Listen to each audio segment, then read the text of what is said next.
Coach, bonsoir. Hop, je voulais juste... Attendez, je me rassois. Est-ce que pour vous, c'est un match très simple à préparer, ce match retour? Au contraire, c'est un match très difficile à préparer. Voilà, s'il vous plaît. Quand je dis la préparation, vous imaginez, hein, quand on a gagné 4-0 à l'aller. Voilà. Le métier d'entraîneur fait qu'il faut imaginer le scénario du match. D'accord? Marseille a fait un grand match à l'aller. Et Villarreal va essayer de faire un grand match au retour. Donc il faut s'attendre à ce que, en début de match, ils mettent un impact physique, peut-être des longs ballons sur leur grand attaquant. Et il va nous falloir répondre à tous ces duels et ensuite jouer notre jeu, notre football, en sachant que l'équipe de Villarreal sera haute et qu'on va avoir de l'espace dans le dos. Voilà la stratégie. Karim. Coach, bonsoir. Au fond, toujours avec la casquette comme vous. Là, voilà. Vous avez parlé de la grosse fatigue quand même qu'avaient engendré les 5 matchs en 18 jours. Comment vous avez trouvé votre groupe sur le plan physique cette semaine pour la préparation du match? Et question subsidiaire, est-ce que Jonathan Klaus s'est vraiment remis de la petite gêne qu'il avait ressentie? C'est vrai que le match de Villarreal, qui était notre meilleur match, surtout dans la première mi-temps, parce que dans un match de Coupe d'Europe, il faut aller, si on veut faire la différence, il faut aller chercher l'adversaire très haut. Ce sont des courses incessantes, ce qu'on a réussi à faire pour les mettre en danger, mais physiquement, c'est très fatigant. En deuxième mi-temps, on a mieux géré techniquement. L'expulsion nous a encore plus aidés, mais on a payé contre Nantes. Le fait d'avoir un effectif restreint avec des blessés, des suspendus, des joueurs qui ne sont pas qualifiés, font que c'est souvent les mêmes joueurs qui débutent les matchs. Et contre Nantes, la deuxième mi-temps a été très pénible. Il a fallu un exploit de Aubameyang à un quart d'heure de la fin pour nous libérer totalement, parce que Nantes était en train de prendre le dessus. Pour Klaus, il est dans le groupe. On n'a pas pris de risque dimanche. Il fallait ça.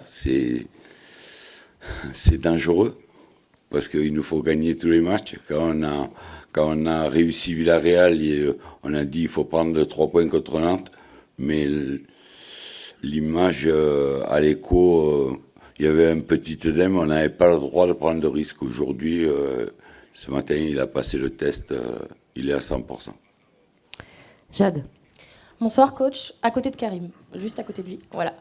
Justement, Karim parlait de fatigue. Est-ce qu'avec l'avantage confortable des 4 buts, vous comptez faire tourner l'effectif, car vous avez quand même beaucoup d'attaquants dans votre groupe?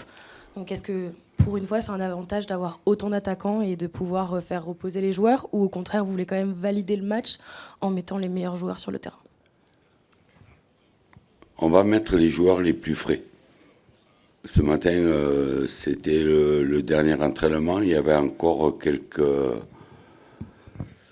séquelles, on dira, physiques de la débauche d'énergie de la deuxième mi-temps de Nantes. Donc, oui, Ismaël a dit, on n'a pas mis l'équipe en place parce qu'il fallait ce matin se faire une idée des joueurs qui étaient aptes à débuter le match. Mais je donnerai l'équipe que demain matin. Baptiste, à droite. Bonsoir coach. Vous en avez déjà parlé, mais un scénario où on mène 4-0 et où on perd le match, vous connaissez. Est-ce que ça va être un peu le fond de votre discours? Est-ce que ça peut être le fond de votre discours avant cette rencontre auprès de votre groupe? Non, je vous l'ai dit, le scénario de ce match, ça va être l'entame. L'entame va être prépondérante,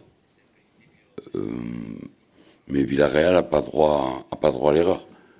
Il faut qu'il fasse le match parfait et que nous, on fasse un match catastrophique pour renverser la tendance. Donc, on va jouer notre jeu, pas dans le même esprit, parce qu'on ne va pas aller chercher aussi haut que ce qu'on a fait au Vélodrome, parce que ça serait dangereux. Mais on va essayer de prendre le ballon et de profiter des espaces qu'ils vont laisser dans le dos. Fabrice. Jean-Louis, bonjour.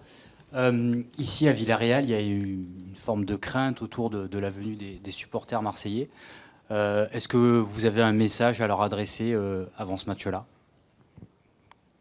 Le football, c'est la fête. D'accord, je vous le dis toujours. Donc on a des supporters, on est content qu'ils soient avec nous et que demain on fasse une grande fête ensemble. Et les jaunes et les bleus. Michel, tu récupères le micro s'il te plaît.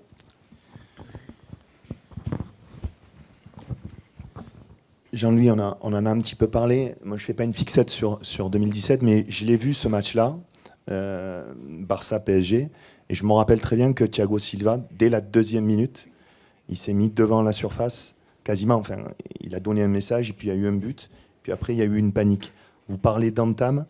Est-ce que ce soir, dans le discours, il y aura aussi ça? On sait que vous parlez beaucoup aux joueurs de ne pas paniquer quoi qu'il arrive.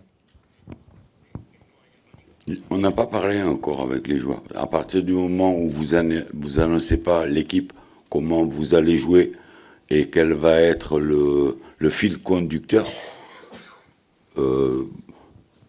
bien sûr que j'imagine le début de match et il va falloir leur rentrer dans la tête. Il faut rentrer dans la tête comment ça va débuter, comment eux ils veulent que se passe le match et essayer de contrecarrer tout ça et de faire mal dès les premières balles. C'est simple. Ok. On va prendre 3 questions en espagnol. Jean-Louis, vous continuez. J'écoute comme ça. Hola, mister. Quería preguntarle, ya le han preguntado por eso que... Perdón. No. Ya le han preguntado por el tema de la seguridad aquí en Villarreal. De hecho, hay 6 colegios, no sé si lo sabe usted, que han suspendido las clases de la tarde por la llegada masiva de los hinchas de su equipo. No sé qué ambiente prevé usted mañana en el partido. Gracias. J'ai déjà répondu. C'est la fête du football. C'est la fête du football. Il y aura 1000 ou 2000 supporters marseillais qui viennent voir leur équipe jouer. Et il y aura 25 000 supporters de Villarreal. Le football, pourquoi penser mal? Chaque supporter doit se réjouir d'être dans un stade de football. Oui, une autre question. Sí, hablando de fútbol, viendo el Villarreal de los últimos 3 partidos de Liga, Marcelino ha dicho que espera un Villarreal más parecido a ese partido de Liga, por ejemplo, del Betis, de Anoeta, San Sebastián, la Real Sociedad. ¿Usted qué Villarreal espera mañana? Ya ha dicho que jugando muy arriba, pero ¿qué tipo de partido espera mañana y qué Villarreal espera mañana?